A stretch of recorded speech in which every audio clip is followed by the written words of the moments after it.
We're down to the short list on the 2014 North American Car and Truck of the Year Award. Autoline After Hours is brought to you by Bridgestone. Your journey, our passion. This is Autoline After Hours with John McElroy, episode 214 for October 11th of 2013. The inside thinking on Car and Truck of the Year contenders. Watch Autoline After Hours live at Autoline.tv every Thursday at 6 p.m. Eastern Time or 2200 GMT. You can subscribe to this podcast for free by searching for Autoline in iTunes, Stitcher, or by following the links on our website. I want to thank everybody who's watching Autoline After Hours. We're doing something a little bit different. We've actually pre-recorded the show because I'm out of town when you're watching this. Decided to talk about the short list for the North American Car and Truck of the Year Award. And I've got three of my colleagues on that jury, Jim McCraw, Michelle Krebs, and Chris Paukert. And great to all have you here. Thank you. And now we got to figure out where we take this discussion. We've got 12 cars and 12 trucks, and well, I'm very busy, John, so I say the Chevrolet Corvette for car and the Silverado for pickup truck, and let's go.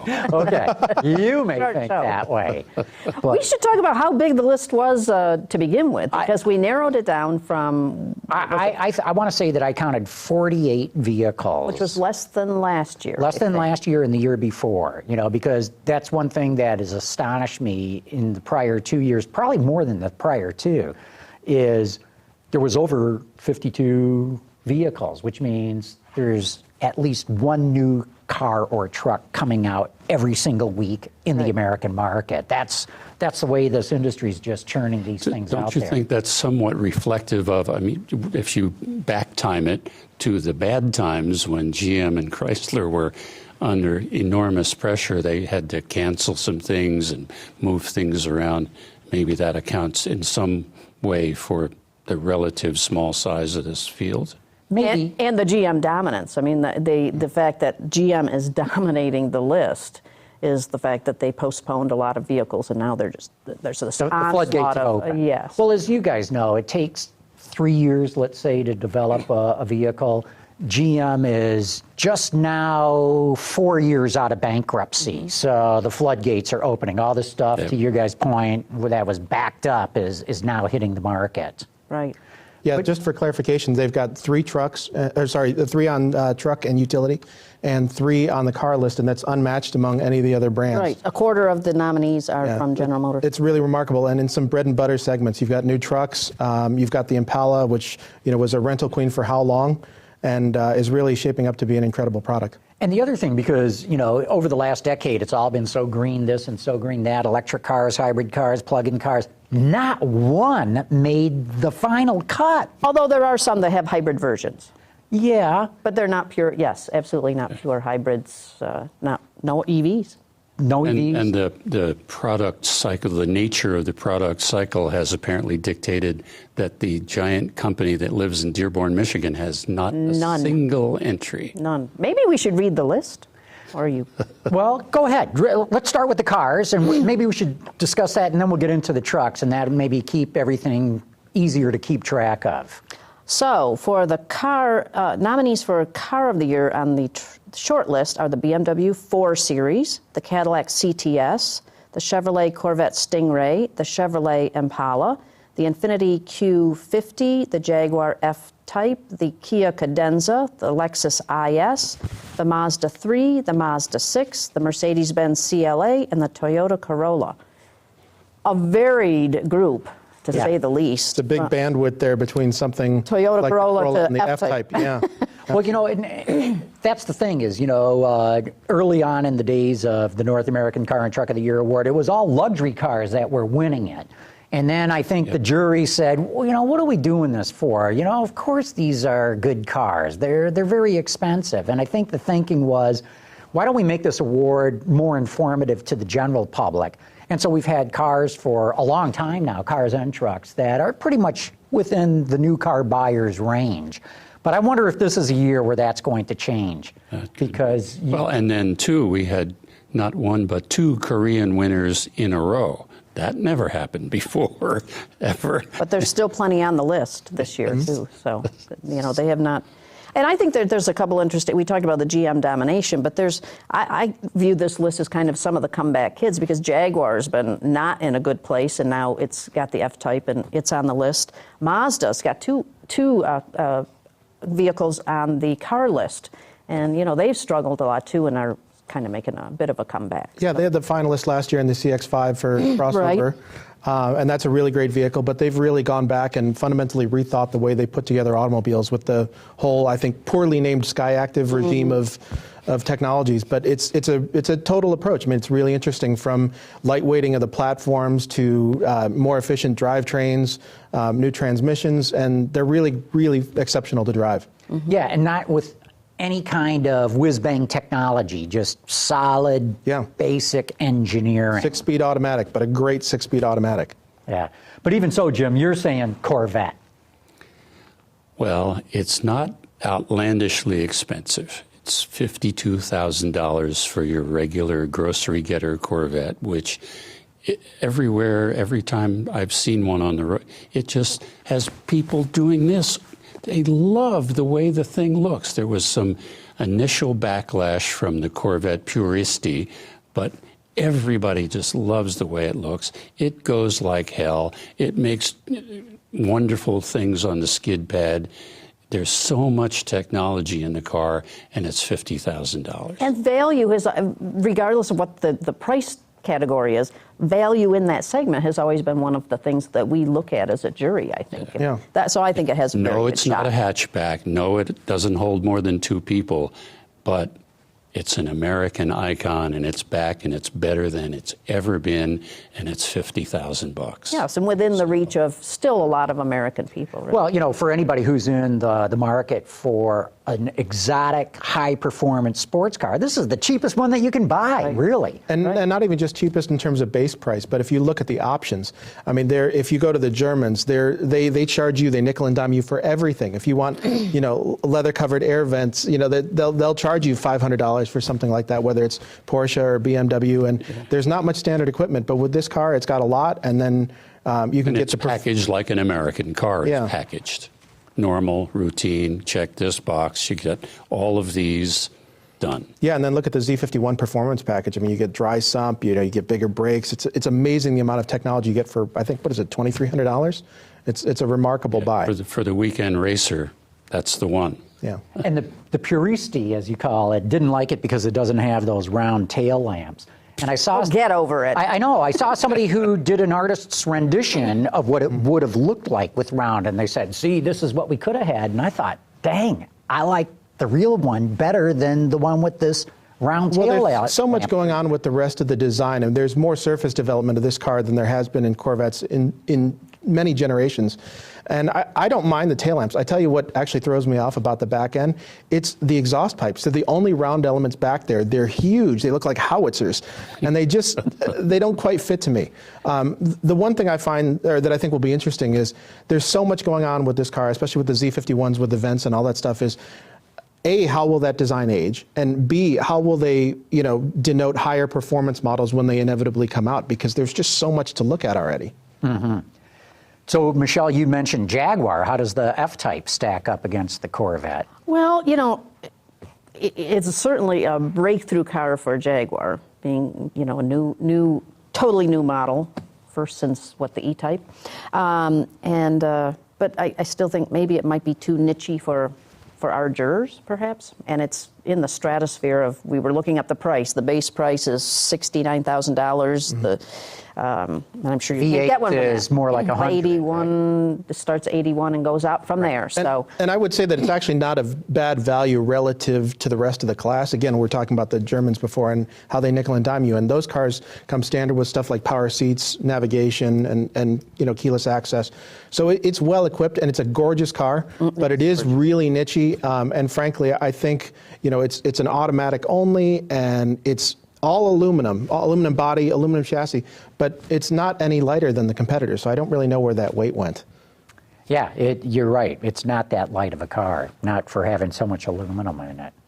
But it's gorgeous, as a Jaguar should be. Sounds incredible. I mean, it's like God's voice coming out of the exhaust pipes. It's unbelievable. Well, it depends because the V6 sounds very different than the 8, and the 8 has different settings. You can put it in a full mode performance setting, or put it in a mud and snow setting, or normal, and you get 3 different exhaust notes based on which setting that you've put it in. And I think the sweetheart is really the V6S, which is the middle model, and that you can get the switchable exhaust, and it still sounds fantastic. The V8 to me, I just was fortunate enough to have one, and I drove them all on the launch.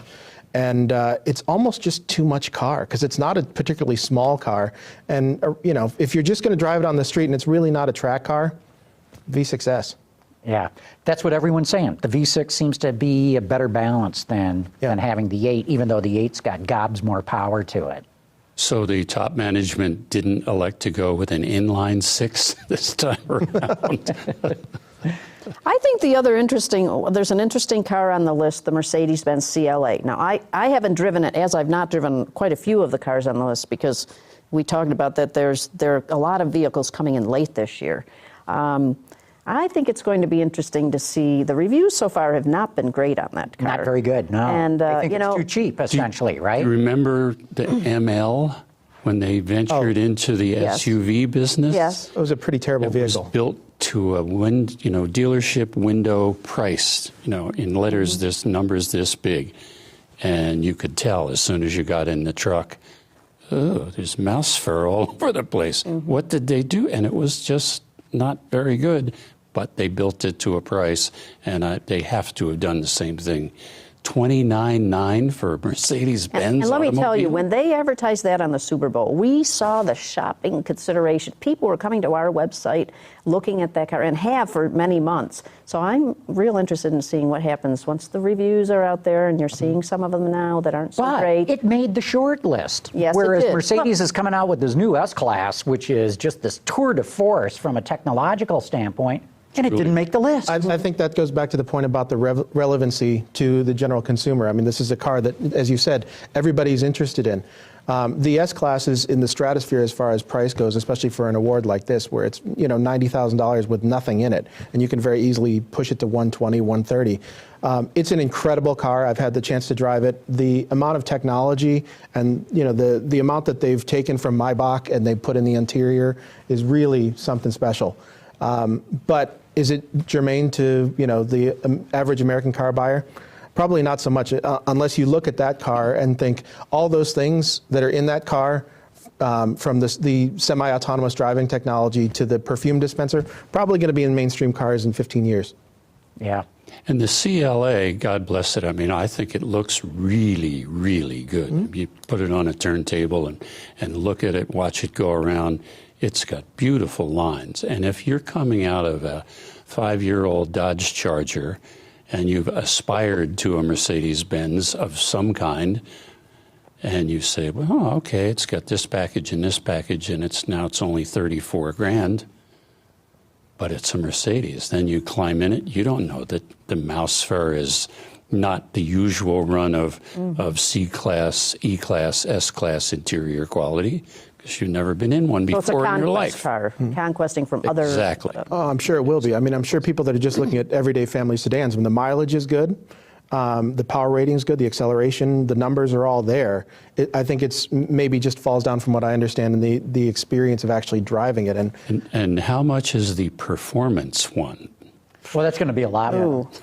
And you put the AMG letters on it. Yeah, I think there's another $20,000 going on the sticker But price as easily. Chris said, you get in it and you get 30-something miles to the gallon, and it looks really cool in your driveway, and it's a Mercedes-Benz. And the last car in your driveway was a Dodge. People in the neighborhood are going, they're doing well. Yeah, they are, except that I think everybody else that owns a Mercedes is going to be thinking, oh no, they're letting the riffraff into the brand. I think it's going to hurt them in the long run. This is the third time they've done this. Do you remember the C Coupe? Yes. Yep. Yeah. Look, I remember when the C-Class first came out. It was the CLA all over again. And I'm telling you, luxury's a fine line between having something that people really aspire to, the right people with a lot of money aspiring to, rather than the masses aspiring and being able to get it. Well, remember, too, that Mercedes is a full-line brand over in Europe and in other markets, right? From cradle to grave, they get you. From A-Class up to Sprinter. Yeah. So they cover all segments of the market. They're going to sell that car all over the place. It's, in a way, it's a corporate average fuel economy play. That'll help there. And I think it'll get new people into the brand. The Mercedes brand is a storied mark, but it does have sort of a traditional sort of older clientele that it is historically played to. They feel like they need to attract younger people. This is a prime way of doing it. We'll see if that works, because I really wonder if the Mercedes brands, I talk to young people and they think it's an old, brand for older people. We'll see if they can really make any inroads. And apparently the back seat is for shorter people. Some of the early reviews that I've seen said there's not much room back there. But there's not much backseat room in a C-Class or a 3 Series. It's never been a top priority of cars that are even a little bit larger. Meanwhile, as Mercedes is trying to go down market under $30,000, Cadillac doesn't have to do that at all. It's got Chevrolet and Buick to go play around in that. And, this new CTS, I think, looks awfully good. It sure does. Sure does. I haven't driven it yet, but it looked beautiful at the auto shows. I have to, and then it's interesting how they've moved it up more towards the BMW 5 Series in every way, and including price, now that they have the ATS to slide in under that. Well, it shows the maturity of the lineup to me, and the confidence that GM has in Cadillac, because the original CTS, in fact, the first 2 generations were in between the 3 and the 5 Series, because they frankly didn't have the money and to invest in 2 separate vehicles. So now they've got a really good ATS.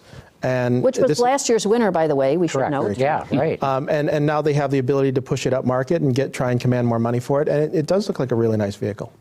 The thing that impresses me is, even though it's a bigger vehicle, it's lighter than the one it's replacing. And it's several hundred pounds lighter model for model line than the 5 Series it goes up against.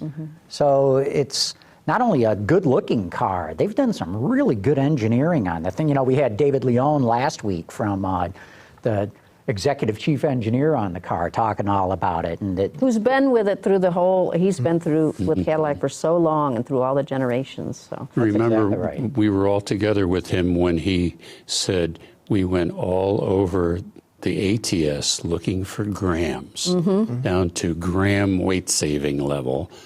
And it works. Now they know how to do it. They can do it again and again and know that they're going to pass crash and not have any problems and just roll. Well, you said, I think they're saying is 1 gram by every engineer every day. That's how they're taking the weight down. Every engineer every day has got to figure out how to take another gram out of the car, which, you spread that over a couple of years, and that's a lot of grams. It is. It'll be interesting to see, the way the jury votes in terms of CTS and Corvette and. Well, speaking of luxury cars, Infiniti Q50, and this is an interesting car. They've got a new head designer, Alfonso Albaisa, at Infiniti. They're trying to de-Americanize the brand, because really it only sold in this country for most of its life. Now they're trying to take it global.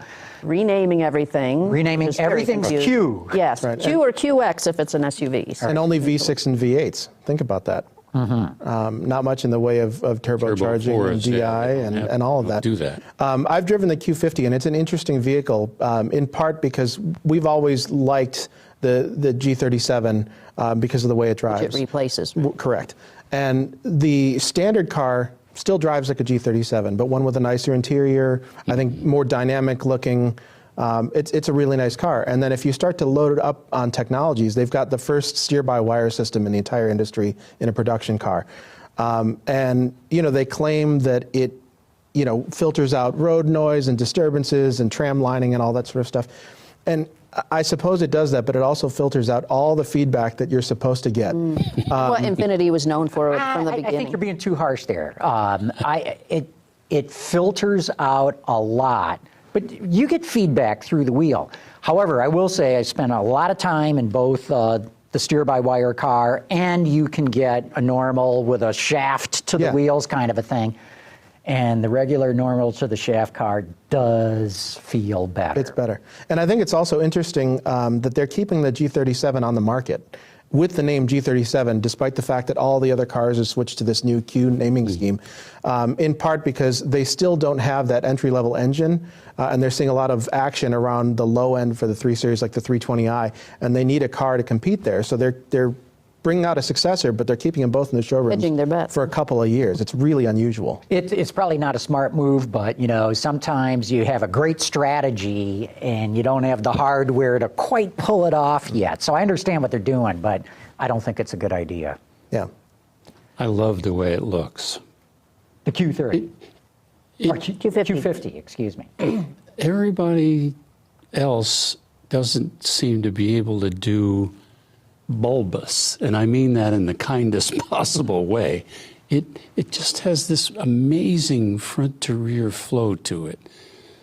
I've looked at it again and again. I've seen the commercials, and it just goes flying by. And that's a pretty car, aside from all the technical goodies. Right. What do y'all make of the Chevy Impala? It's been getting all kinds of accolades. Speaking of value and style, I mean, I think that really told us that GM's still got some design mojo, especially for, just ordinary cars. I think the interesting thing with that is they've got to do a really good marketing job in terms of getting retail customers instead of, it used to be over 70% fleet sales for that car, and now they've got to shift that to quite the opposite equation. But Consumer Reports rated it as one of its best cars, and and same with the Silverado. We'll get to that discussion in a minute too on the truck side. But I mean, I can't ever remember in my entire life when 2 Chevys were so highly recommended by Consumer Reports. No. I think they said it was one of their top-rated sedans ever. Yeah. And in a vehicle like that in particular, I would argue that it's really important to get those sort of Consumer Reports friendly things, get the ergonomics right, get the NVH right, and all of that. In a sports car, something like that, you're willing to accept a few quirks and all of that as character.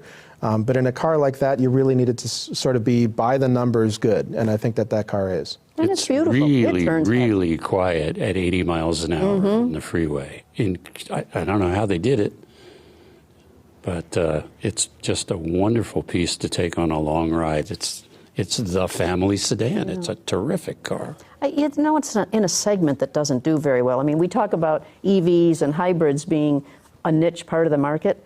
The large car segment now is the same size as that part of the market, so it's just been downhill. But there's so much development in that segment this year, right? There is, and last year we have a new Avalon, a new Azera, which is not doing well. No. Which I think is a perfectly nice car. The Cadenza, Avalon's doing terrific. Yeah, though. the Avalon's doing well, and the Maxima has always made a ton of money for Nissan, and there's a new one coming shortly. We'll see if there's any Funny, light. nobody said anything about the Taurus. Well, there is the yes. Well, yeah. Well, there's a new one of them coming one day, too, I'm sure. And we've got a couple of entry-level cars, too, the Mazda 3 and the Toyota Corolla. Have any of you been in those cars? I have not. I have been in the Mazda 3. Me too. What a little sweetie. It is. And it always has been. I agree with been. what Chris said earlier. They went almost back to a molecular level of vehicle development and said, all right, hold it. Here we are in Hiroshima all by our little selves. What are we not doing?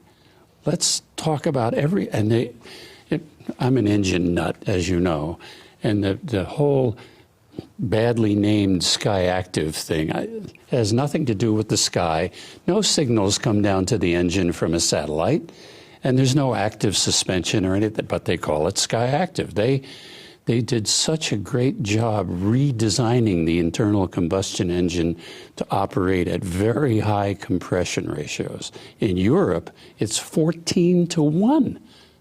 That's just nuts. That's race car technology. Absolutely. Levels. And then here the it's handling 12 on and a top half. of it. I mean, they've always been so good at handling and nimbleness, which is, I think it makes it one of the best in the class. They're sort of the forgotten brand when you think about the Japanese as a value play and all that. Enthusiasts love them, but they just don't sell in big numbers. And I really hope that these cars do well. I think there've been 1 or 2 areas in which they haven't really been as competitive as you'd like in the past, namely the interior and maybe in some of the infotainment technology. And even though these cars are both 2014 model years, the Mazda 6 has a very nice interior, but it doesn't quite have the infotainment there. And the Mazda 3, which came a little bit later, does. And we'll start to see that trickle on through the lineup. And I think they both should be really fantastic vehicles. I actually had an engineer from a direct competitor tell me, you know what, those guys do such great work over there, I would happily give them 50,000 units just so they could continue building cars like that. Which, I mean, how often do you hear something like that? Yeah, you never hear that. And I think that the 3 and the 6 could do well, and I'm just basing that on the CX-5 crossover, which sales-wise has done a yeoman's job for the Mazda brand. It's done terrific for them. They've been talking a little bit about some shortages already in terms of availability. Since the start. It's so a lot of shortages. Hey, why don't we get into the trucks? I know we didn't cover everything on the car list, but we need to save time for And we have to remember it's not just truck anymore, it's utility. And utility, that's right. So, Ben, let's give a shout out to our friends at Bridgestone Firestone. There's only one car company in America that's never made a single car. And while you won't find Firestone cars on any showroom floor, they're out there, running better, faster, stronger, longer. No, we don't build cars. But make no mistake, Firestone is a car company. So whatever you drive a Firestone. Autoline offers you one of the most effective ways to get your marketing message in front of the decision makers in the global automotive industry. Contact Stacy Eman today. Okay, the truck side of the business, or utility, as Michelle says. It's and boy, did we have the argument over the years. We always do. Big arguments whether we could include utilities. Finally, or what is a utility? By name. Yeah, and what is a utility, and how is that different from a crossover? So, I mean, we've got 50 jurors, and everyone's got pretty much their own idea of how that should be. Nonetheless, we included utility. Yes, we did. Well, I'm running late, so I say again, Silverado, I have to go.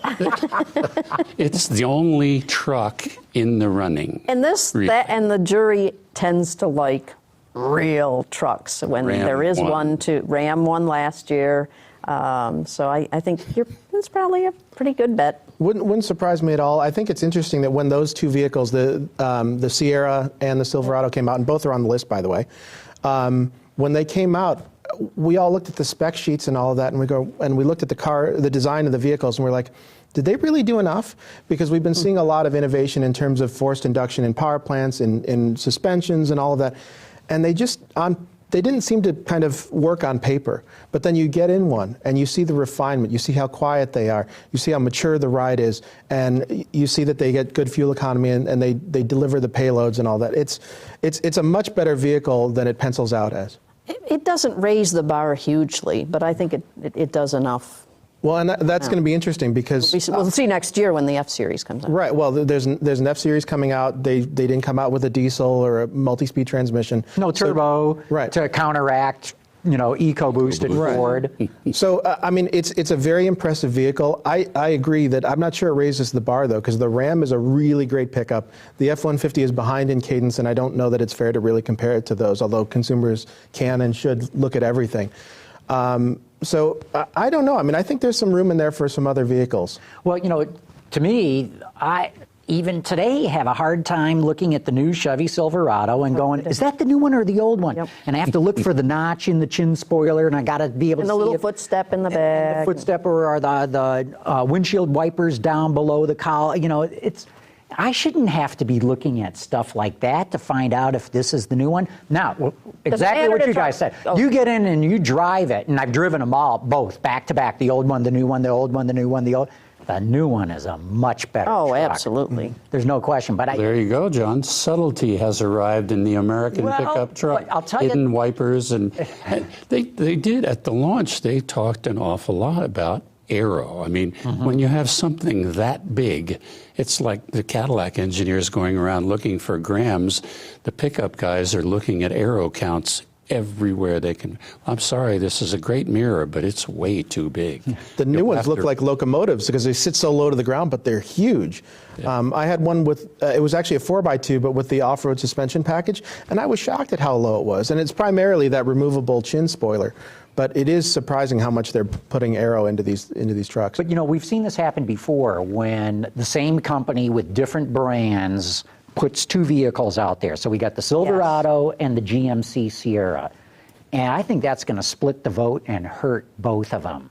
We've seen it happen in the past. Yes. Most people will probably go, okay, Chevy's the bigger selling one. I'll put my votes there if I want to vote for the truck. Enough people will go, no, that GMC Sierra, the styling on it is so much better, I'm going with that one instead. So who could sneak in? We didn't read the list. Well, but, why don't you read the list? Yes. So it's Acura MDX, BMW X5, Buick Encore, Chevrolet Silverado, GMC Sierra, Hyundai Santa Fe, I guess the long wheelbase one. Right. Jeep Cherokee, Kia Sorento, Land Rover Range Rover Sport, Nissan Rogue, Subaru Forester, and Toyota Tundra. So who could sneak in? I'll tell you, in my book, that Acura MDX is a knockout good vehicle. In fact, it rides more like a big American sedan from the 70s than anything else that's being built today, including the other big American sedans that we were talking about. I think Acura nailed what the American consumer is looking for in that kind of utility vehicle. I don't know if it's going to be on the winner or make the finalist list, but in my book, from what I've driven so far this year, that's one of the more impressive vehicles. Well, and I think sales-wise, that thing's going to do great because it's got a huge following anyway. It's a very popular family vehicle. So. And for a brand that generally struggles to make a lot of noise, it's a really good one. They need that vehicle to sell. I'm not crazy about the new infotainment system. They have neither. The twin screen system, and it's a little convoluted in operation with the haptic feedback. You know what puzzles me is, I would say 4 or 5 years ago, I thought Acura had the best interface. Yeah. They had from the start, and then I found this one they really... lost it, or everybody caught up and went past them. I'm not sure which Their first navigation system was class leading. Yeah, Right. absolutely. It was industry leading, really. Yeah. I still have one of the older, I have a newer Acura myself, and I still have that same infotainment system in it. And it's simple, it works, it's graphically not that impressive, and you can't integrate a whole lot of other things, but it's intuitive, but it works. Easy. Yeah. And then there was the Jeep Cherokee. Speaking of... Starting at a mere $23,000, and it doesn't quite look like a Jeep anymore. So I'm not buying that. I think it really looks like a Jeep. I haven't driven it, so I don't know how it does, ride and handling wise and whatever. And they certainly are having some struggles getting it into the market. But I think the purists are sometimes off on some of these things. I got to admit, it's kind of growing on me. When I first saw it, I went, ooh, that's not very good. I liked it. I thought it was cool instantly. From the beginning? So did I. And I saw one coming from behind me. When they released that first photo, 3/4 front facing that way, I went, all right, sounds like the Renault boys have been in the Jeep studio. I had one following me some months ago, long before it was out on the streets, and I looked in the rearview mirror. I knew exactly what that was. Well, I think it's one of those designs that's really sensitive to trim. You've got the Trailhawk that's running up there, and I think that looks pretty boss. I mean, I think that looks pretty great with the bigger wheels and tires, a little more ground clearance. It's more assertive. But if you look at a lot of the vehicles, and we've been seeing them here in Detroit running around for many, many, many months. And if you look at some of the volume trim models with the smaller wheels and tires and some of the more meek colors, it doesn't really work to me. And the thing design-wise that's interesting about it is the nose. And then I feel like from the A-pillar on back, they sort of mailed it in. Because it could be almost any other vehicle from that point back, especially in the lower trims. But it's really interesting in terms of the amount of capability that vehicle offers. A little like an Escape going away. Yeah. It does. It does. The tail lights. But, I mean, we sit here and we don't know what's going to be out there in the not too distant future when the law comes and says you have to have pedestrian protection even if it's a light truck. So maybe the hood can't be like this anymore, straight up and down. You have to do something to protect the pedestrians. That's a good point. I hadn't thought of that. That's exactly what they did. They tipped over a Jeep nose, and now Doesn't look quite like a Jeep, but it's a Jeep. And I think it'll do well in the marketplace because I think so too. Because that segment has a lot of good competitors. You've got Escape and CRV and things like that. And I sound terrible saying this, but they're a little girly. And so here you have a Jeep, and every young kid aspires to a Jeep. And this is one that they can, you know, it's not a Wrangler. Parents won't get all freaked out if they own one, and it's more practical for their needs. I just think it'll do well. I hadn't thought about that, Michelle, but that's a really good point. I think that, you know, the old Escape, which was really boxy, even though it was a crossover, still had a certain, you know, SUV-like look to it and a masculinity, if you will. And it sold like crazy for years. I mean, that thing printed money. It was an ancient design, but they just kept rolling it out there, and it did really well. And there's sort of a vacuum now that they've gone to that more aero and sleeker shape. And so this is unique in the segment. I think it offers a different proposition. And like you say, Chris, I think it's very sensitive to trim levels, because I saw one in the parking lot the other day that looked really good to my eye. And after I've been trashing the way it looks, I went, oh, geez, that one looks really good. So. Well, they got to get all the bugs worked out in the manufacturing process, and they have a new 9-speed in it that they're having, I understand, some tuning issues with the dogleg clutches and all of that. So a lot of us haven't had the chance to drive them yet because they pushed back the launch. Will that impact the way that the voting goes? Yeah. And that's like some of the other ones that Michelle was mentioning. That shape can be very color sensitive too. If you get a bright yellow, you go, whoa. But a darker But there's color? a sameness. I'll never forget I had an Escape, and it was parked next to a CRV that was the same color. It's like you walk up and, wow, they look really the same. You have to get the key fob out to see which one you're driving? So, you know, so then you have something in that category that's not that, and it's with such a strong brand. I mean, Jeep is such a powerful brand. I just think it's a new proposition in the segment. And maybe I mean, they messed around. I almost said a bad word. They messed around with names that some marketing dude came up with. Commander and Liberty. What a waste of time and money that all was. They had the Cherokee name sitting there ready to go, and they didn't use it. Big mistake. Yeah. But now it's back, and I think it's pretty good. Looking forward to driving one, as we all are, I guess. What do you all think, sort of at the opposite end of the spectrum, is the Hyundai Santa Fe long wheelbase? Because here I test drove it, and I thought, this is a perfectly good vehicle. It nails exactly what it's supposed to do. It's well put together, it drives well, it's priced properly. But it just didn't stir my soul at all. You reach into the container with your scoop, and out comes vanilla. It has all the proper attributes, but doesn't move my needle. Well, let's also admit that segment, you know, the 3-row crossover is not the most intrinsically sexy of segments. There's a lot of same in there, and it's function over form, and it's a perfectly nice vehicle, but I don't know in particular if that 3-row really moves the needle within the class. And I also don't know how much people are going to be swayed because they probably won't think to remember it too much. Yeah, that's what I think. I mean, you know, perfectly good vehicle. No one who buys one, I think, is going to make a bad decision, but I'm not sure it's, you know, truck or utility of the year. It does have a following. This is the 3rd generation Santa Fe by now. But this one's different. Remember, you know, the 2-row came out last year. So this is, you know, it's a different platform. It's very much a different vehicle than what we drove a year ago. Significantly different. Yeah. But, you know, rather than create a new name and have to market. Smart marketing. I think it's very smart of what the way they've done it. Well, the Santa Fe, as you were saying, Jim, has name brand recognition at this point. And you remember they tried a 3-row crossover fairly recently, the Veracruz, and it didn't move at all. And we all think of Hyundai and Kia as these companies where they have hit after hit after hit. But they don't. Same with Toyota, but they don't always. And the Veracruz, perfectly nice vehicle, but failed to move the needle. And I think if you can leverage that, you know, name and that styling, and it doesn't cost you as much to build, why not? And speaking of Toyota, there's a new pickup, new Tundra on the list. New.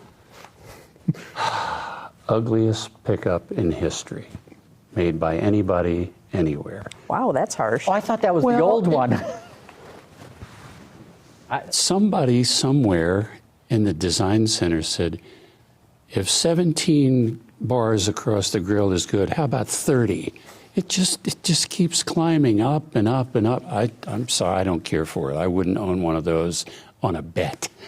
Ugly. And there really, is there that? Yes, I'm sure it has torque and towing and all the rest of it, but you have to look at it when you walk out from your house. And it's just, sorry, not me. See, I can see where you don't like it, but I do think it's an improvement over the model it replaces. I didn't like the styling of the prior generation. And you like this one better, huh? To me, this looks better. It looks cleaner. It looks more modern than the old sort of swarthy, scowling look of the Tundra. This one looks more machine. Nostrils like Godzilla.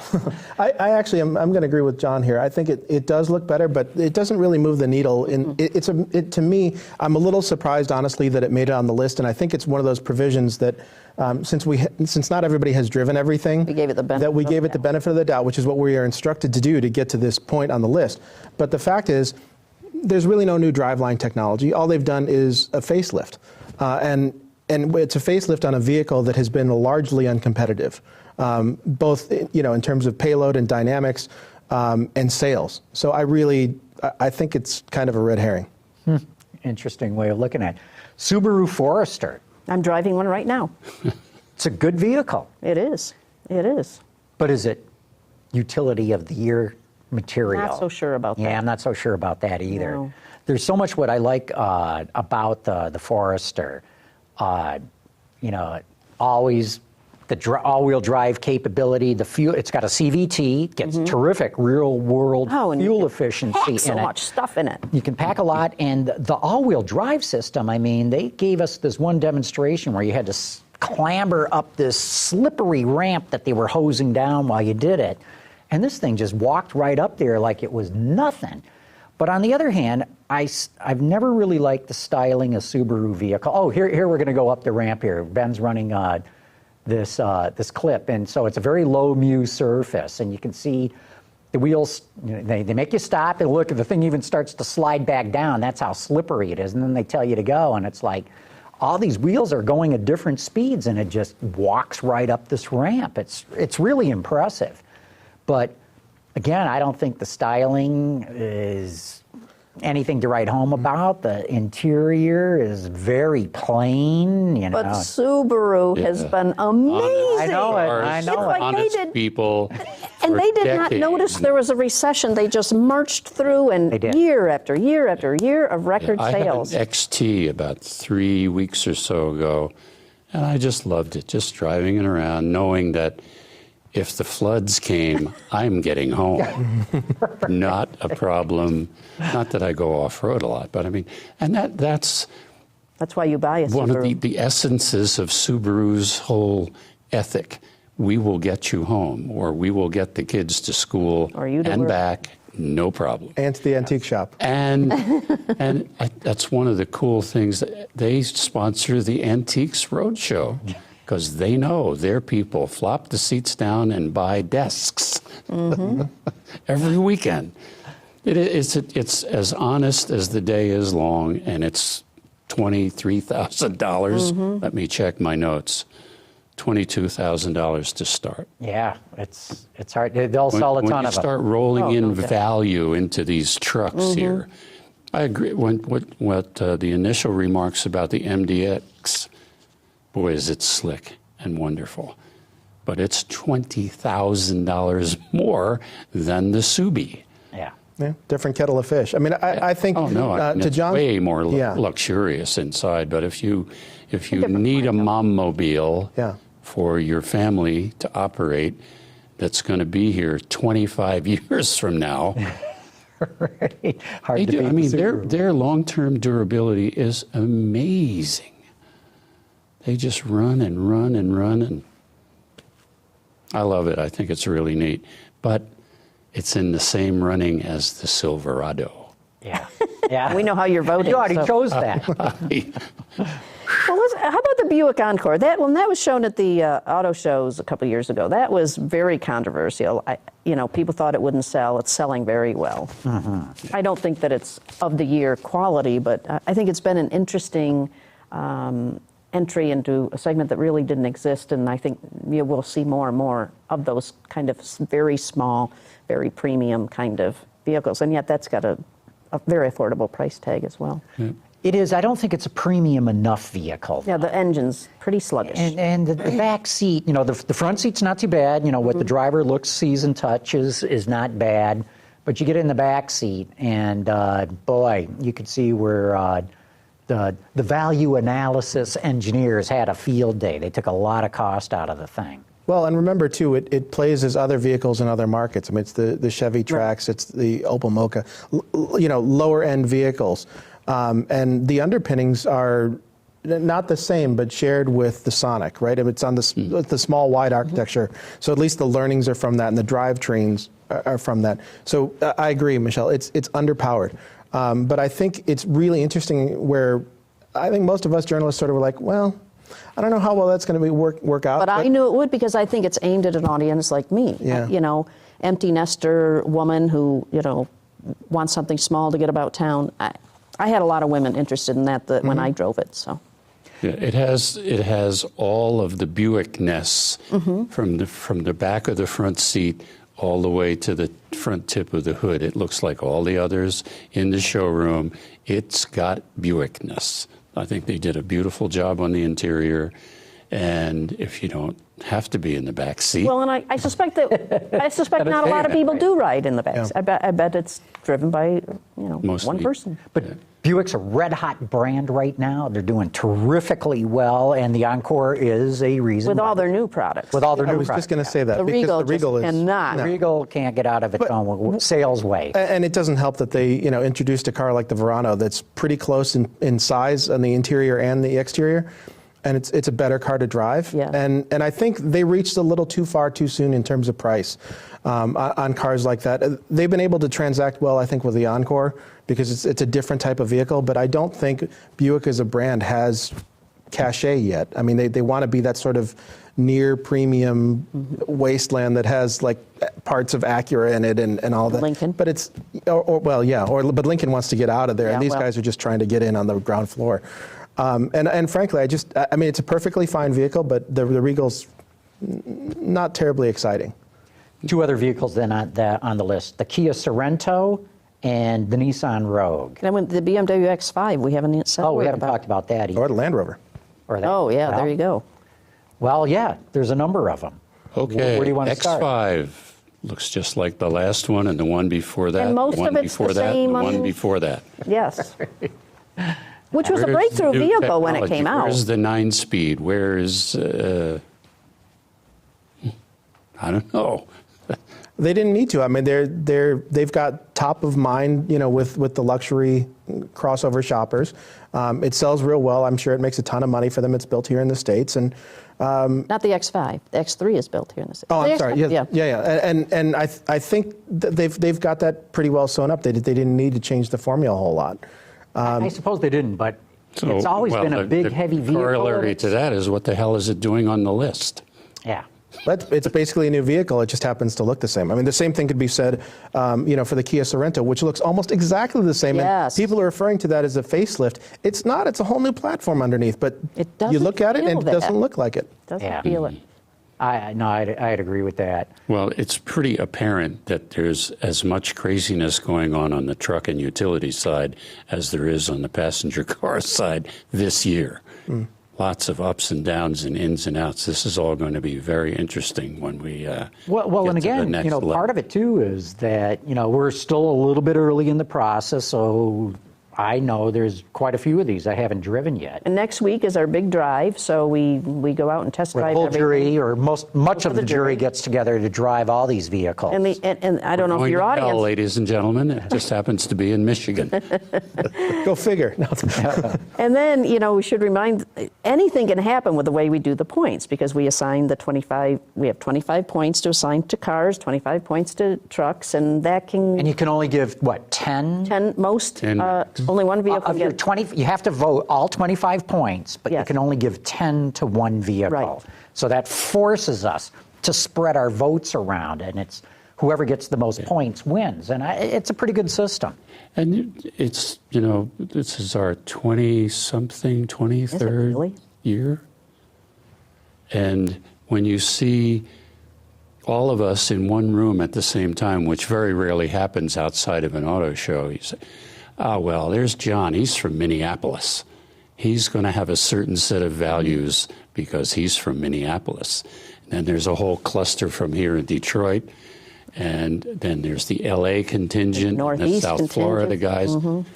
South Florida guys, they don't care about all-wheel drive or four-wheel drive. They just don't care about it. Right. That's a place for Flash, for F-Type. And but the way that it all works out, I think, is a marvelous thing, that we all have our own prejudices and our own experiences. Gee, like the consumer. The Yes. consumers of America are all different. Well, that's why the automakers have put so much importance on this award, because they see it is 50 different people from the U.S. and Canada, remember, our Canadian colleagues, men and women, younger and older, and hardcore enthusiasts to not Business so hard journalists. business. So it's a great mixture of viewpoints, and because of the point system, probably the best vehicle does emerge to be the winner in both car and truck. So I was right then. Corvette, Silverado. You can't give all 25 points to the... No. Yeah, where are your secondary points going? And that'll be interesting. I actually have a Range Rover Sport right now. It's parked right outside your studio, and I think that's a pretty tremendous vehicle. I don't think it'll move the needle for the voting because of the price, that it competes in. But we were talking earlier about Mazda and their sort of holistic approach. Land Rover has done the same thing now. I mean, I think they lost 600, 700, 800 pounds out of that vehicle, going to an all aluminum architecture, and just the whole package. I mean, it sings, it drives beautifully. They still have the old navigation system that's slow and all of that, but really you can go anywhere in that whether you're going to the Metropolitan Opera or you're traversing the desert, and it does it all. And it's a beautiful car. It's got a downsized V6 in the one that I'm driving. It's supercharged, but plenty of power. It's a sweetheart. To refresh my memory, didn't the Evoque win? Yes, it did. That was Last year, year before? 2 years ago. 2 years ago. So it's... It's laughable. This little tiny British company struggled for decades upon decades, and an Indian investor comes along, Right. turns the whole joint upside down, and has a winner first time out. Right. It's reverse colonialism. Well, yeah, it is. But, a couple of things. Much of the groundwork was, being done before. By BMW and Ford. Well, Ford especially, before Tata showed up. And while their sales are up, we don't see their financials. Right. I'm not sure this company's making money yet. So I love the direction that they're going in. I think Jaguar is doing the right thing. Look, the F-Type's on the But they've final struggled list. in sales, I mean, especially in the U.S., which should be a big market. Well, and Yes. then within the last 2 years, they four-wheel drived all of the sedans, which I think was an important thing to do. They finally got around to doing that. Everybody else in the business had all-wheel drive, but Jaguar. And they were almost an all V8 brand. Right. Right. Now we're about to see four-cylinder We have turbos. 4s and 6s, and it's pretty And a impressive. the Jaguar way that- Ute at some point. Yeah, not too far away. That'll be on our list. That's right. Crossover. Excuse me, yes. But so Jag's doing a lot, but I sure would like to see their financials because, as you guys know, it's like, oh, very nice car. Now cough up the next $1 billion for the new one that you're going to have to pay to replace it. It's just a business that, boy, does it go through the cash. So I'm not sure Jaguar is quite there yet from a financial standpoint, but from a product standpoint, JLR is doing a lot right. Yeah. If only more people would notice. It's the same thing with Mazda, right? I mean, a lot of great product, maybe not enough sales, maybe the marketing is not quite there the way you need it to be, or just... Or not loud enough, or... Yeah. I know, Not but then, we talk about Subaru. They're half the size of Mazda, but who would know? I mean, they're just charging ahead. Like you said, Michelle, they didn't even know there was a great recession going on. But they do brilliant advertising too. They do fabulous advertising and marketing, and they know their customers. They know their I'd say customers. the same thing. I don't know exactly what happened out there in agency land, but the new approach that they've taken at Mazda for the 6 specifically, where the commercial starts with Thomas Edison or some other high achiever, and then the next thing you see is a Mazda 6. They're telling people, we went back down to a molecular level and we redesigned our car, and look at it. Look how pretty it is. Well, their ads aren't quite memorable enough for me to remember. Yeah. But Subaru ads, I do. Well, you've been out of the country. So. I think the other interesting thing about going back to Subaru is that the market's sort of come to them, right? I mean, they were always doing this offbeat, all-wheel drive thing in their cars and the crossovers. They were early into that. And so maybe they didn't have great sales then, but you're getting records more and more because you're having a segment that's only, exploding. Your compact crossovers, I mean, look at the numbers. They're incredible, and they're only going to get more so. And they have great vehicles. I mean, they're robust, they're solid, they're simple. For me personally, I look at something like the Forester, and it doesn't move the needle for me that much. The interior refinement's not there, and the styling hasn't been there, but I don't think that. I almost feel like Subaru is immune to styling. You know what I mean? Yes, like it doesn't need matter. that. It doesn't matter. That's not why with the people buy exception it. of the Tribeca, like they could do whatever they want. That's right. I tried to tell them, do not call it B9. It doesn't mean the same thing in the United States. B9 means it's just laying there. Come on, fellas. B9 It's not Tribeca. cancerous. And there's a company that was awfully late into the sedan business. But they're still, the Legacy, perfectly nice vehicle, not selling very well if you look relative to the class. So there are some areas where they don't succeed that well. But in the crossovers, they've got it nailed. They do. Yeah. They do. Hey, we ought to wrap it up here. This is going to be fascinating to see what we think 2 months from now, because 2 months from now we'll probably have been through everything and really have had a chance to think it through. So I can't wait to see who we vote on for car and truck. I know Jim's already picked it. It's the Vette and Silverado, and he might be there. The conversation had to start somewhere, so I thought I would I just think he throw could be that right. there. I think he could be. It wouldn't surprise me. I could see something like the CTS garnering a few votes and maybe a Mazda 3, but I think you're probably right. This is the earliest I remember thinking, maybe we've got it nailed early, but I don't know. Yeah, we'll see. have to We see. can always be surprised. So want everybody who's watching right now to know next week I'll still be out of town, but Peter DeLorenzo will be back here. He'll have a whole round table, including Jim Hall, Todd Lassa, and Scott Burgess. The week after that, that's going to be October 24th, we have Mike Swears, who's the chief engineer for the Toyota Tundra. He'll have the truck in here. The week after that, October 31st. I guess I'm not invited to that one. We'll have Mitch Claw, the vehicle line engineer for the Jeep Cherokee, which hopefully will be out in showrooms by then. And then on November 7th, we're going to have Taj Yuchter, the chief engineer for the Corvette here. So stay tuned. We've got some great shows coming up. But for now, I got to thank Chris Paukert from Autoblog for having been here. Thank you. Always great to be here. Yeah, Michelle Krebs from Edmunds.com, I guess you want us to say. And Jim McCraw, who's, boy, you're with everybody, I'm right? just old. Good. I needed somebody here older than me, but great having you here, Jim. That was easy. I want to thank all of you for having tuned in. Autoline After Hours is brought to you by Bridgestone, your journey, our passion. Visit our website, Autoline.tv, where you can watch us live Thursday nights at 6 p.m. Eastern. Get your daily news fix with Autoline Daily and in-depth analysis and interviews with Autoline This Week. There's all that and much more at Autoline.tv.